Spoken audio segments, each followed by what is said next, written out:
गुरु ग्रंथ साहिब में गुरु नानक देव जी की जो मूल शिक्षा है वो है नाम जपो, किरत करो ते वंड छक्को। नाम जपो मतलब हमेशा ईश्वर के नाम का सिमरन करते रहो ताकि ईश्वर की कृपा आपके ऊपर हमेशा बनी रहे।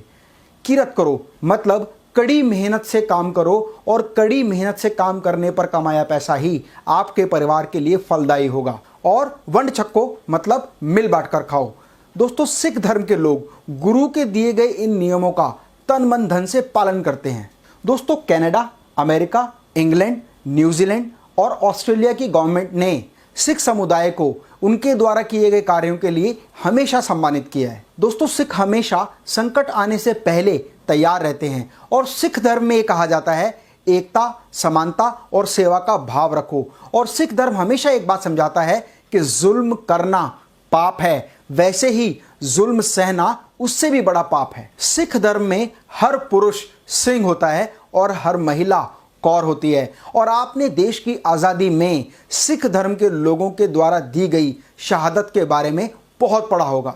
आज मैं आपको सिख धर्म की देश परस्ती के बारे में एक बात बताने जा रहा हूं जो अपने आप में बहुत अनोखी है। ये बात है सन 1962 की। और सन 1962 के समय के एक इतिहासकार जिनका नाम एम राजीव लोचन है, उन्होंने एक अपने आर्टिकल में, जो आर्टिकल इंडियन एक्सप्रेस में पब्लिश हुआ था, उसमें एक बहुत बड़ा खुलासा किया। लंबे संघर्ष और बहुत सारी कुर्बानियों के बाद भारत देश आज़ाद हो गया था। और आज़ाद होने के बाद वो अपनी आर्थिक प्रगति की ओर बढ़ ही रहा था कि 1962 में चीन ने भारत पर हमला कर दिया। ऐसे नाजुक समय में देश की अर्थव्यवस्था को मजबूत करने के लिए उस समय की सरकार ने NDF मतलब नेशनल डिफेंस फंड की स्थापना की और देशवासियों से एक अनुरोध किया कि आप दिल खोलकर नगद व सोना दान करें ताकि हम आर्थिक रूप में मजबूत हों और देश को प्रगति की ओर ले जाएं और चाइना से युद्ध में हमें सहायता मिले। देश पर आए संकट के इस नाजुक समय में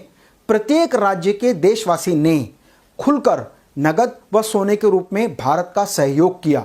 और उस समय सिख समुदाय और पंजाब के लोगों द्वारा दिए गए योगदान को देखकर पूरा भारत दंग रह गया। NDF यानी नेशनल डिफेंस फंड के आंकड़ों के अनुसार 28 नवंबर 1962 को पूरे भारतवर्ष से जो कलेक्शन आया वो 8 करोड़ रुपए का था। और उस 8 करोड़ की राशि में 46% का जो रिवेन्यू रिसीव हुआ वो केवल पंजाब और सिख समुदाय से हुआ। मतलब 8 करोड़ में से 3.68 करोड़ रुपीस केवल पंजाब और सिख समुदाय ने दिए।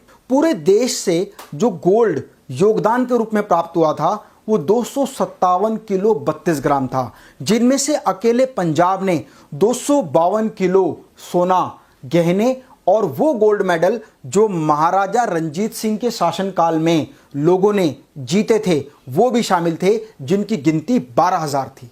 इसके अलावा पंजाब के शिक्षा विभाग ने स्कूल और कॉलेज के विद्यार्थियों को, जिनमें 2 लाख लड़कियां भी शामिल थीं, फौज की ट्रेनिंग दी ताकि जरूरत पड़ने पर वो जंग के मैदान में जा सके और दुश्मनों को धूल चटा सके। इसे कहते हैं असली देश परस्ती। दोस्तों, आज हमारे देश में ही नहीं पूरे विश्व में कोरोना महामारी का कहर है। लोग हर जगह मर रहे हैं, दवाइयां और ऑक्सीजन उपलब्ध नहीं हो पा रही है। शमशान घाट में भी लाशें अपने अंतिम संस्कार के लिए इंतजार कर रही हैं। और आज भी सिख समुदाय हर तरह से सेवा करने में तत्पर है, चाहे वो जरूरतमंदों को दवाइयां उपलब्ध कराने से लेकर हो या ऑक्सीजन की सप्लाई हॉस्पिटल से लेकर मरीजों तक पहुंचाने से लेकर हो, मरीजों के परिजनों को सहायता करने से लेकर भोजन उपलब्ध कराने तक हो।